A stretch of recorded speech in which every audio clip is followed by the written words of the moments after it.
Rocks Cry Out! I'm Indy Joe, and today we've come to this beautiful place in North Devon called Valley of the Rocks. And we've come here to ask ourselves some questions about the geology.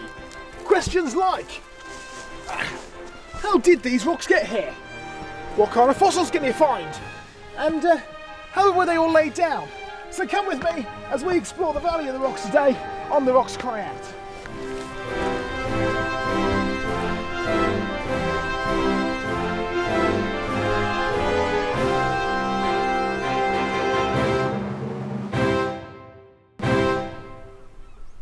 Well, we have been blessed with a beautiful sunny day here, and we're learning about the rocks. What do we know about these rocks here at the Valley of the Rocks? Well, they are classed as a limey sandstone. That means sand, lots of little bits that have become glued together by the limestone into this great big rock formation that we see all around here. And these are classed as Devonian. What does Devonian mean? Well, it simply means the rocks that were first studied in Devon, which is exactly where we are. In fact, these rocks were some of the first rocks ever discovered and studied in the UK, and they were categorised Devonian after the place where they were discovered, here in North Devon. Okay, how did these rocks actually form? Well, there's one thing we absolutely know. They were formed underwater. How do we know that? Well, have a look all around me on this rock that I'm sitting here. Can you see all of these beautiful ripples that have been preserved in the rock here? This was definitely buried underwater. In fact, the presence of ripples all throughout the Valley of the Rocks here proves that this was all buried underwater. So this is a huge formation, it was all buried underwater, it was all formed underwater, and the ripples prove that. What else can we learn?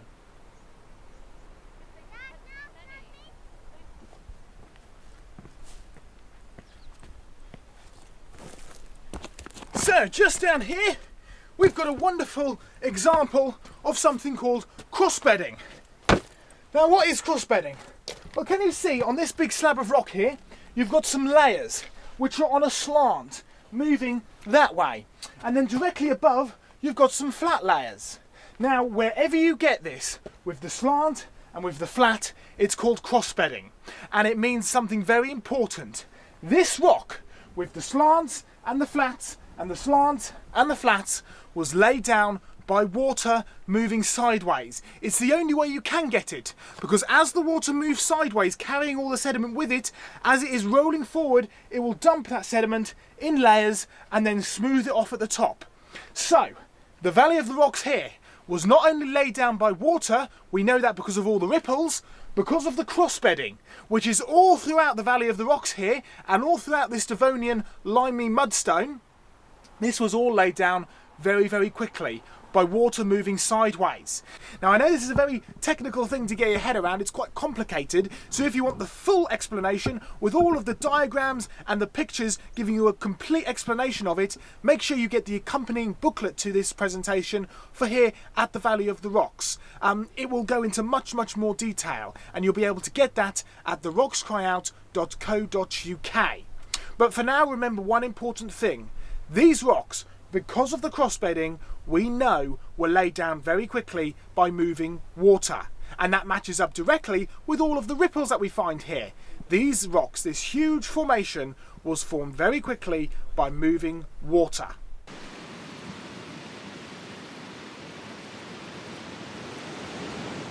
So down here on the beach, behind me we have this huge cliff face, and we have a spectacular example of large-scale crossbedding. The rocks directly behind me are at an angle, pointing up this way. The rocks above are flat. Crossbedding, angle, flat, angle, flat. Now this is exactly what we were seeing happening over by the stream just round the corner. As the water is running along, it is depositing it sideways, making layers at an angle, and then the water runs over the top and flattens it off, depositing more layers as we go, and then the cycle continues. The stream was at a small level. This is at a big level. But the great thing about water is that it always behaves the same, whether there's a little bit or whether there's a lot. Water always has layers in it. Water always behaves the same, whether you're dealing with a little stream that runs through the beach or whether you're dealing with a worldwide flood. And a worldwide flood explains this crossbedding far better than millions of years of slow deposition does. So here we have a remarkable phenomena happening.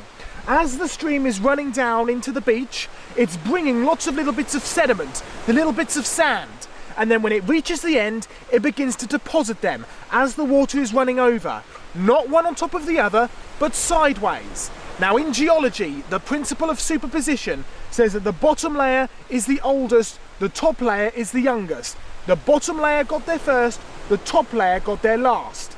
But we do not see that in the real world. In the real world, what we see is this: water running, moving sideways, carrying sediment and then depositing it very, very quickly. It happens on a little scale, it happens on a big scale, and it can even happen on a worldwide scale, just like Noah's flood.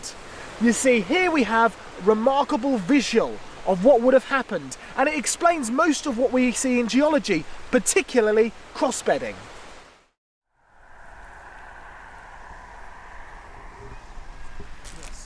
Okay, so we've learned that these rocks were laid down in water, and we've learned that these rocks were laid down in water very quickly. But what else can we learn about them? Is there something that proves once and for all that these were laid down very quickly by flowing water? Well, there are, and they are the fossils, and we've been collecting some of them this morning. So here we have a lovely great big coral shell in the corner here, great big coral shell that's tipped upside down and buried. We've also got some little brachiopod shells. There's one hiding in there, and there are quite a few all over this slab here. Now we know these are brachiopod shells, and we know this is a coral shell because they are exactly the same as their living relatives. There is no evolution in the rocks. They are always corals, always brachiopods, no change whatsoever. So as long as these rocks have been here, brachiopods and corals have turned into brachiopods and corals, no evolution whatsoever. And these have been buried very, very quickly. And the reason we know they've been buried very, very quickly is because fossilization is got nothing to do with time, but everything to do with having the right process. If these brachiopod and coral shells had been hanging around for millions of years before they got buried, they would be destroyed long before they had ever had a chance to turn into a fossil. You need the right process in place from the beginning. The same is for the coral fossil, and the same is for these fossils over here. Come see what we've found.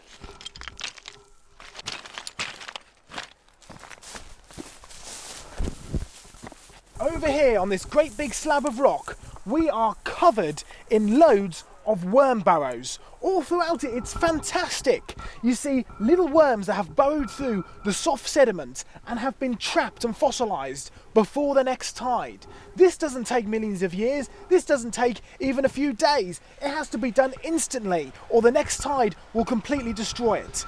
You see, if you want a fossil, you have to bury it quickly. You have to bury it deeply, and you have to bury it without the presence of oxygen. The very presence of fossils here at the Valley of Rocks screams out the fact that they were buried very, very quickly.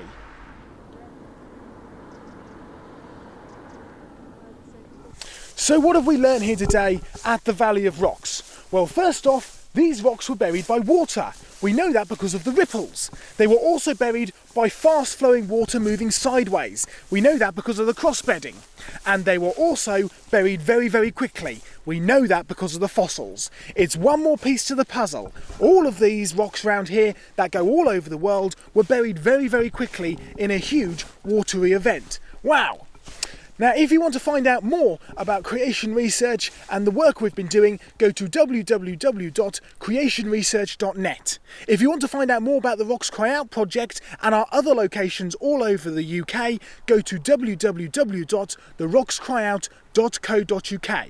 Make sure you get the accompanying booklet to this presentation, and you too can come here and find your own fossils and discover the rocks for yourself.